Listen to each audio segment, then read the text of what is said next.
والصلاة والسلام على أشرف المرسلين سيدنا محمد وعلى آله وصحبه أجمعين. النهارده عندنا وصفة فراخ مشوية.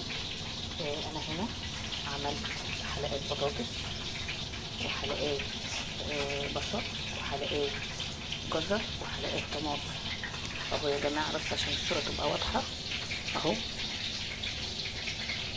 حلقات بطاطس وجزر وبصل وطماطم، تمام. طيب الحاجات دي كلها انا هضيفها على الفراخ. خلاص اهو انا اديت الفراخ صدمة بس حمرتها وهنزل عليها الحاجات الحلوة اللي انا قطعتها، تمام. رصيت طبعا البطاطس، حلقات البطاطس وحلقات الجزر والطماطم والبصل مع الفراخ. طيب انا بقى هنزل بقى بالملح، الملح الابيض، تمام اهو، تمام. هنزل بالفلفل الاسود اهو.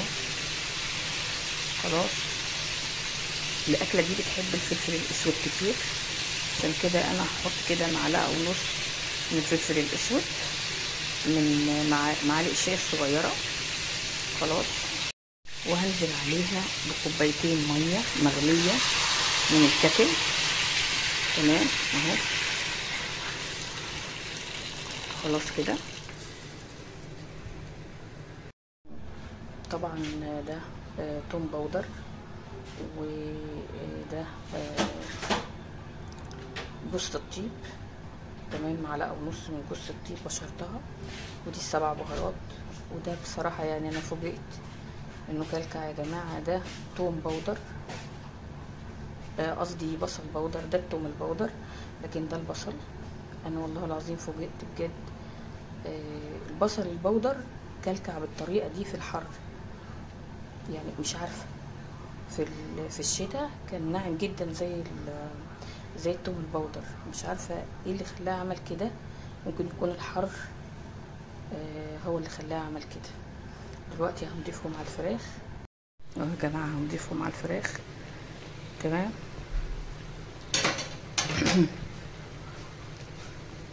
ما شاء الله ابتدت تاخد صدمه معانا. خلاص كده شويه وهندخلهم الفرن كده يا جماعه. استوت نص سوا تقريبا. هحطها في الفرن، تمام. انا ولعت الفرن عليها طبعا وهولع المروحه، هدخلها الفرن دلوقتي حالا. مكرونه محمره اهو يا جماعه كده، انا فتحت عليها الفرن ودخلتها جوه الفرن، وفتحت عليها كمان المروحه، تمام، نص ساعه وهخرجها، تمام. خلاص كده وصفه الفراخ خلصت. مكرونه بقى اهو، شكلها خلاص كده قربت تحمر.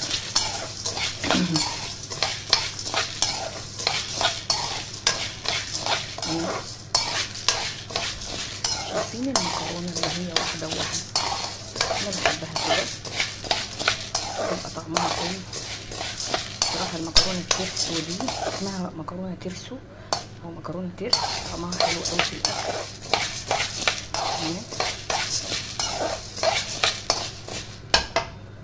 هجيب ميه. خلاص كده هي حمرت حبه بحبه زي ما انتوا شايفين. خلاص